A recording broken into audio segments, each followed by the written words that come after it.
Hey everyone, welcome to Your Learn Lab. I'm Seema, and if you're an IGNOU student, you're in the right place. Here we create videos on different IGNOU courses to help you ace your exams. So hit subscribe and join me on this learning journey. Today we are diving into an important foundational topic for your MEG 3 British novel paper, the rise of the novel Henry Fielding's Tom Jones, and how knowing this background can directly help you in your IGNOU exams.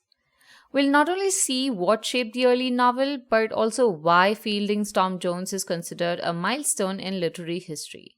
Let's begin. Before we dive deep, let me quickly walk you through what we'll be covering today. First, we'll understand what a novel is and why it's important to know that before studying Tom Jones. Then, we'll see why the novel rose in the 18th century, what social forces created the demand for realistic stories. After that, we'll explore how Henry Fielding's work, especially Tom Jones, helped shape the modern English novel. We'll also look closely at how Tom Jones reflects middle-class values, comic realism, and moral concerns. And finally, we'll talk about why all this background is not just theory, but something that will make your IGNOU exam answers stronger, deeper, and more impressive. Let's get started. Alright, first, what exactly is a novel? A novel is a long fictional narrative in prose which blends fact with imagination to present a believable world. It's not pure fantasy and it's not strict history either. Novels create truthful realities imagined creatively. Now, understanding this is critical because Tom Jones doesn't just tell a story, it models what the novel as a new form could be. Realistic, structured, and deeply human. The novel didn't just appear magically. It rose because society was changing. The novel actually rose in the 18th century because the middle class was growing and demanding stories about their own lives, not kings and heroes. Literacy expanded thanks to newspapers, periodicals, and circulating libraries, and people wanted realistic, relatable stories. Stories of marriage, money, morality, not distant epics. Fielding saw this shift and shaped Tom Jones exactly to meet it. Early novels like Tom Jones had distinct features. They focused on realism, which means realistic people, places, and everyday struggles. They emphasized individual morality and growth, that's personal choices mattered, and they offered social commentary, often through humor and satire. They also had structured plots. Unlike life, a novel had a clear beginning, middle, and end to deliver meaningful lessons. You'll notice all of these beautifully woven into Tom Jones. Fielding plays with this idea inside Tom Jones. He calls his story a history of what could have happened. In Tom Jones, Fielding uses Tom's adventures to comment on virtue, hypocrisy, and society's double standards. Where history claims to report only facts, the novel creates a plausible truth, one that captures life as we experience it, with all its ironies, uncertainties, and human follies. This blending of invention with recognizable reality is part of what makes the novel such a revolutionary form. A novel is close to history, but with a crucial difference. History records what was. A novel imagines what could have been with creative moral shaping. Fielding even calls Tom Jones a history of what could have happened. By blending real settings and customs with imaginative storytelling, novels offered a moral and artistic vision of life that pure history could not. Now let's look at how social changes directly influence novels. We can't ignore the huge social changes happening in the 18th century.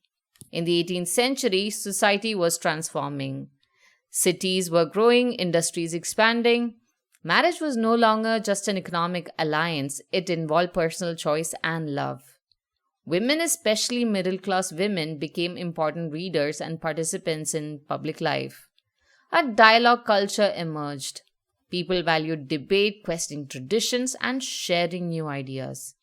New professions also allowed people to rise by merit, not just by birth. Society was focusing on individual morality, What kind of person you were mattered more than your ancestry. Fielding's Tom Jones captures all of these changes, especially the emphasis on personal morality over inherited status. Now, when you read Tom Jones, you're not just reading a story, you're reading a mirror held up to the 18th century English society. Fielding's Tom Jones is a masterpiece of comic realism. He satirizes hypocrisy through characters like Blifil and Thwackum. He celebrates personal virtue, which is Tom's goodness despite his flaws, shines through. He builds a comic epic with a wide, vivid portrayal of English life, roads, inns, courts, homes, and he reflects middle class values. Morality, love, honesty, and hard earned success matter more than birth. Tom Jones shows us a society in transition and laughs with and at its growing pains. He exposes social climbing, false virtue, and hypocrisy. And he uses comic realism, humor mixed with sharp critique to make us think, laugh, and reflect. And at its heart, Tom Jones is a novel about personal moral growth, about learning to be good not because society demands it, but because it's right. Now, why does this matter for your IGNOU exam? One, it helps you frame richer introductions by placing novels in the right historical context. Second, it deepens your theme and character analysis, showing how personal growth ties to social change. It also prepares you for direct context questions about rise of the novel or Fielding's techniques, and it shows critical maturity, moving beyond plot summaries to real analysis, which examiners reward. So, before we wrap up, here's a quick recap of what we covered today. First, we understood that the novel is a long prose narrative that creatively blends reality and imagination. Two, we saw how the modern novel grows in the 18th century, driven by the rise of the middle class and the need for relatable, realistic stories. Then we explored how Henry Fielding's Tom Jones wasn't just another story, it helped shape the very form of the modern English novel. And then we examined how Tom Jones uses comic realism to reflect on society, expose hypocrisy, and trace personal moral growth. And finally, we discussed why knowing this background makes your exam answers richer, deeper, and more mature. So next time you write an answer on Tom Jones or the early English novel, remember, you're not just writing about a book. You're writing about the birth of a whole new way of seeing and telling the human experience. Thank you so much for joining. All the best for your IGNOU MEG3 exams. If you found this video helpful and would like to learn more, be sure to like, share, and subscribe to your Learn Lab. See you in the next one. Until then, happy learning.